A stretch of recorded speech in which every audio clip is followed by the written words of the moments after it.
Bismillahirrahmanirrahim. Sambung bacaan buku Perangai Bergantung kepada Diri Sendiri, edisi khas dengan pengenalan oleh Profesor Emeritus Hajah Asma Haji Omar. Buku dikarang oleh Pendeta Zakbar sekitar akhir tahun 50-an atau awal 60-an.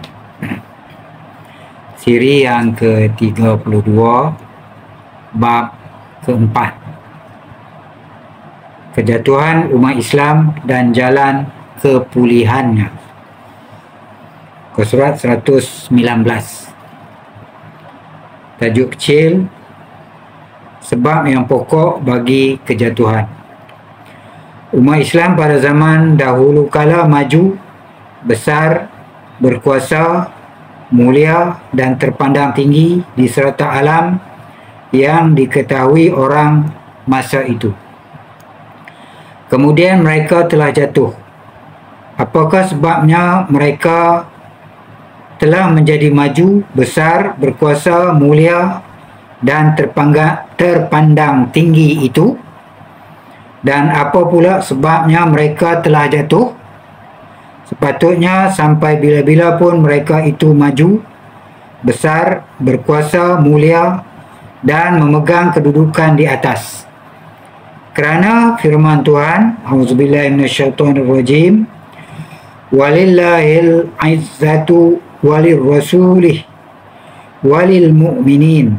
Artinya, dan izzah, iaitu kebesaran, kekuatan dan kemuliaan itu teruntuk bagi kepunyaan Allah dan bagi Rasulnya dan bagi orang-orang yang beriman.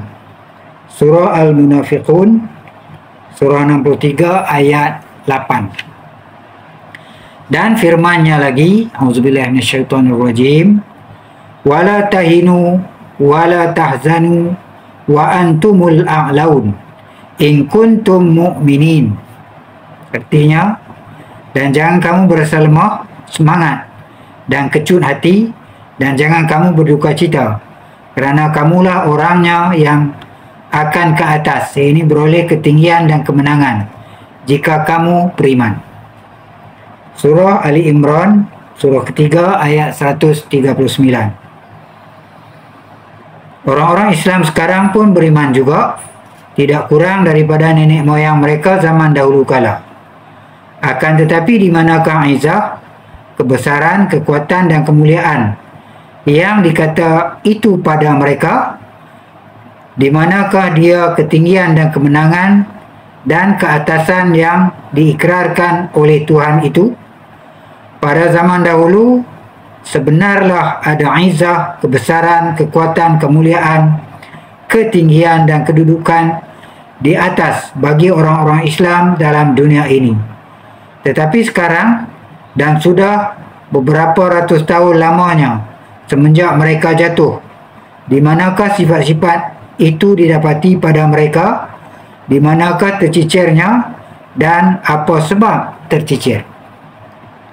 Adakah Allah Ta'ala itu dusta atau tidak menepati perkataannya? Atau adakah orang Islam sendiri yang salah, tidak menyempurnakan syarat, iaitu beriman yang diserta dengan amal, berusaha, berijtihad dan berjuang?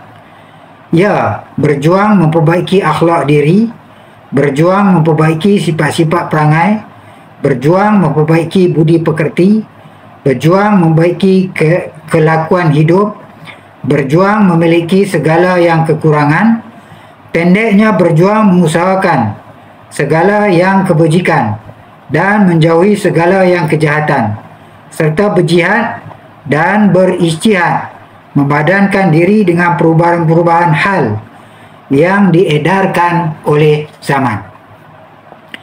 Lagi sekali ditanya, adakah Tuhan yang salah atau kita orang Islam yang salah? Tuhan berkata di dalam Al-Quran, auzubillahi minasyaitonirrajim, innallaha la yughayyiru ma biqaumin hatta yughayyiru ma bi anfusihim. Artinya, bahwasanya Allah Ta'ala tidak mengubah apa-apa keadaan yang ada pada suatu kaum sehinggalah mereka sendiri telah mengubah keadaan yang ada pada diri, iaitu jiwa hati mereka itu. Surah Al-A'raf, surah 13 ayat 11. Daripada ayat ini nyatalah dengan terang bahawa kita yang salah. Kita yang telah memulakan dengan mengubah sifat-sifat beriman dan baik dan betul yang ada pada diri umat kita masa dahulu itu. Kita tukarkan dia jadi sifat-sifat beriman yang dicacatkan oleh salah pemahaman dan pembawaan. Bersama-sama itu, kita tidak pula tahu memadankan diri kita dan asyik menyalahkan pihak lain.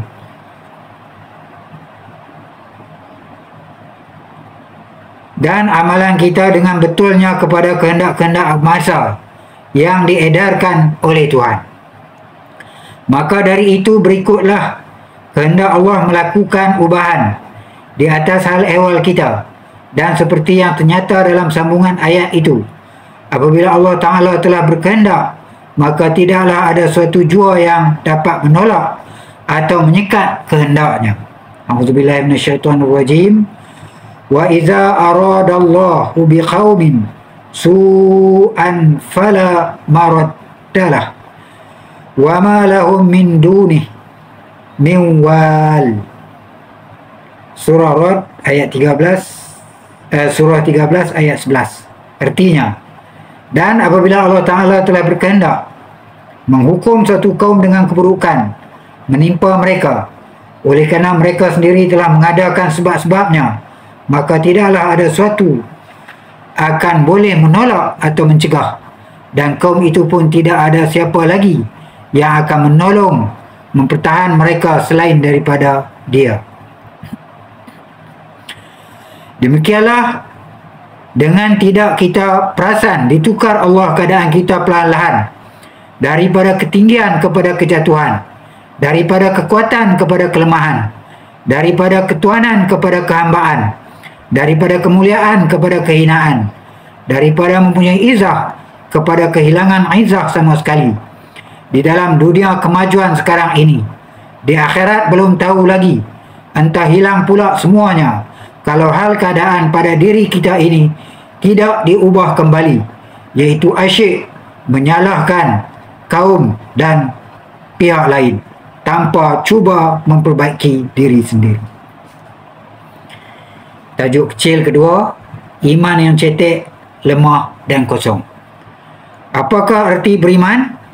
Apakah artinya percaya di dalam hati saja akan apa-apa yang dikhabarkan dan diajar kepada kita oleh Allah dan Rasulnya, tetapi tidak dikerjakan dan tidak diperjuangkan dengan bersungguh-sungguh?